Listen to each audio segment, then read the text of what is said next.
অপরূপ রূপ দর্শন করে এলি,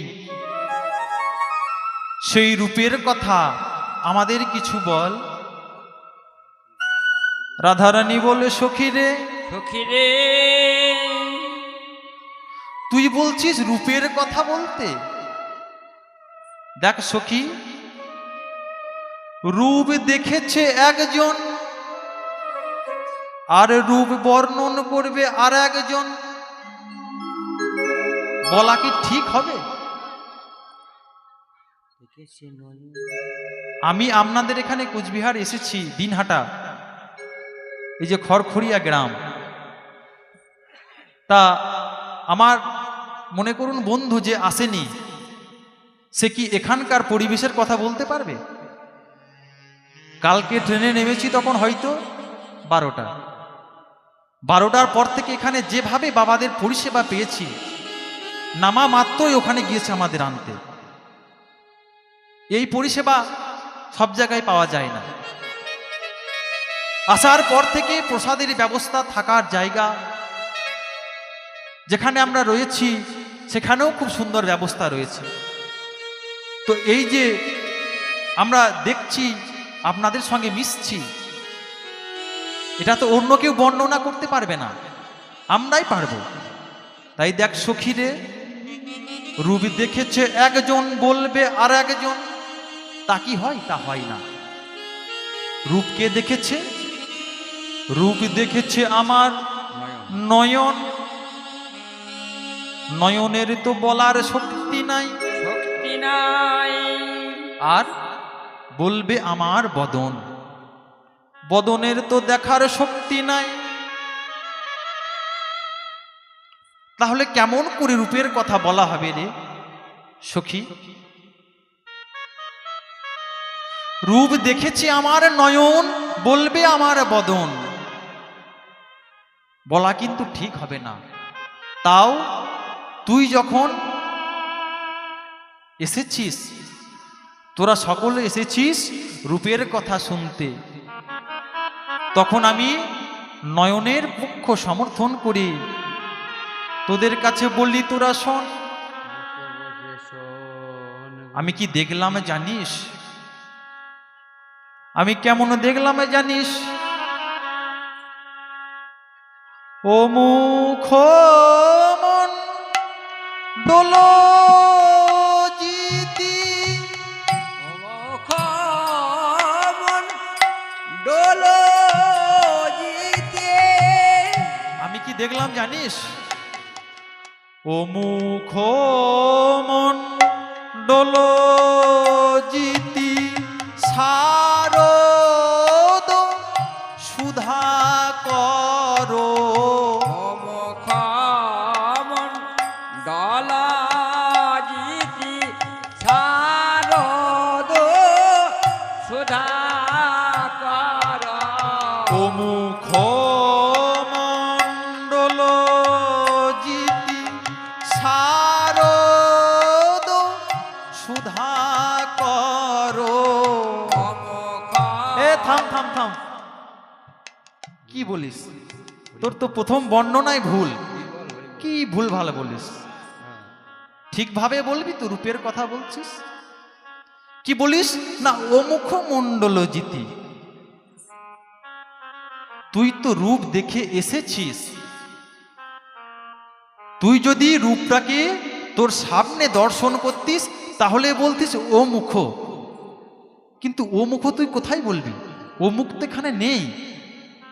তুই দেখে এসেছিস, তাহলে তোর এখানে বলার কথা কি ছিল? বলার কথা ছিল সমুখ। তুই যদি সামনে বদন দেখতিস তাহলে বলতিস ও মুখ। রাধারানী বলে, সখী রে, আমি সমুখ না বলে ও মুখ কেন বললাম জানিস?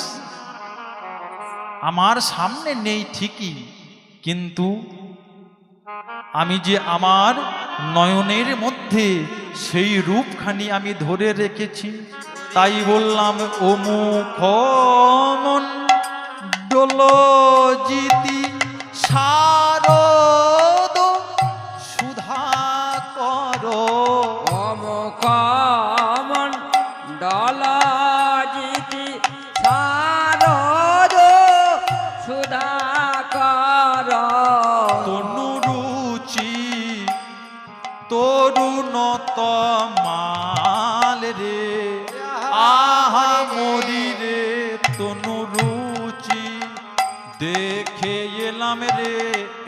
এখনই দেখে এলাম রে, এখনই আমি দেখে এলাম রে, এই এখনই দেখে এলাম রে। এখনই আমি দেখে এখনই আমি দেখে এলাম রে, এখনই আমি দেখে এলাম রে, এই এখনই আমি দেখে এলাম রে, এখনই আমি দেখে এলাম রে, এখনই আমি দেখে এলাম রে, হয় এই এখনই আমি দেখে এলাম রে, এখনই আমি দেখে এলাম রে, এই এখনই আমি দেখে এলাম রে, এখনই আমি দেখে এলাম রে, এই এখনই আমি দেখে এলাম রে, এখনই আমি দেখে এলাম রে, এই এখনই রূপ দেখে এলাম রে, এখনই রূপ দেখে এলাম রে, এই এখনই রূপ দেখে এলাম রে, এখনই আমি দেখে এলাম রে, এখনই রূপ দেখে এলাম রে, এখনই আমি দেখে এলাম রে, এখনই রূপ দেখে এলাম রে, তনু রুচি তরুণতা মা আর রে, আমি এই রূপ দেখে এলাম। রূপ আমি কোথায় দেখলাম জানিস? তপনত তনয়া তটে,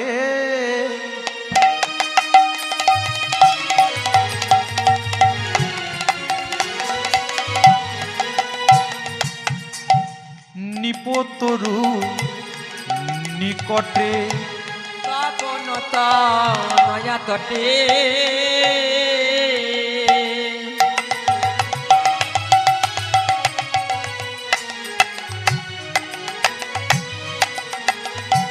নিপতরু নিকটে, তপনতা নয়া তটে,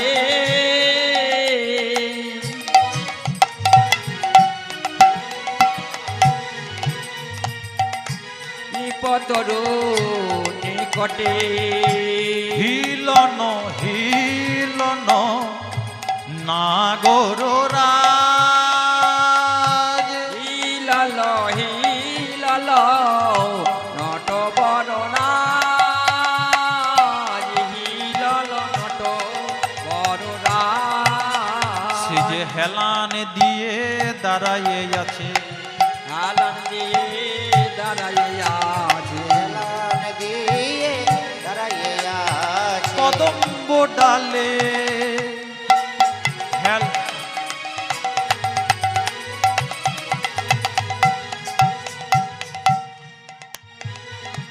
হেলান দিয়ে দাঁড়াইয়ে আছে, কদম ডালে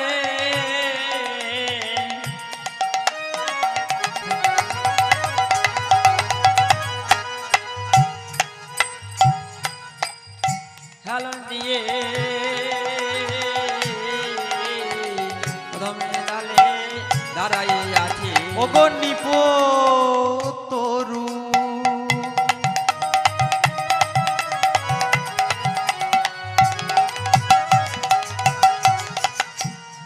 নিকটে আজ হেলান দিয়ে দাঁড়াইয়ে আছে, নিপতর নিকটে,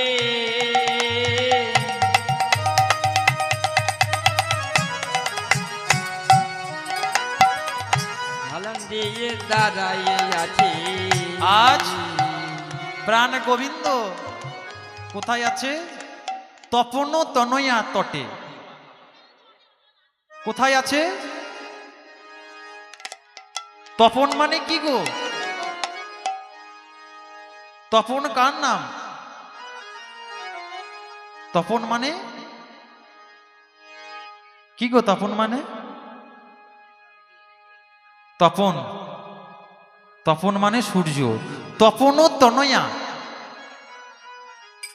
তনয়া মানে কন্যা। সূর্য কন্যা কে? সূর্য কন্যা যমুনা। যমুনার তীরে প্রাণ গোবিন্দ আমার ওগো হেলান দিয়ে দাঁড়াইয়ে আছে। আমি দিয়ে দাঁড়াইয়ে আছি, হেলান দিয়ে দাঁড়াইয়ে আছি। হেলান দিয়ে দাঁড়াইয়ে আছি। ওগো কদম্ব ডালে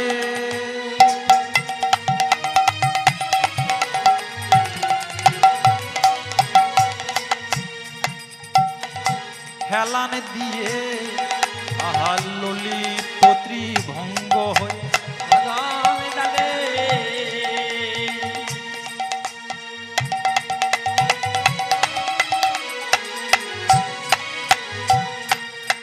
হেলান দিয়ে ললিত ভঙ্গ হয়ে কাছে হেলান দিয়ে আহা ললিত ত্রিভঙ্গ হয়ে কদম ডালে হেলান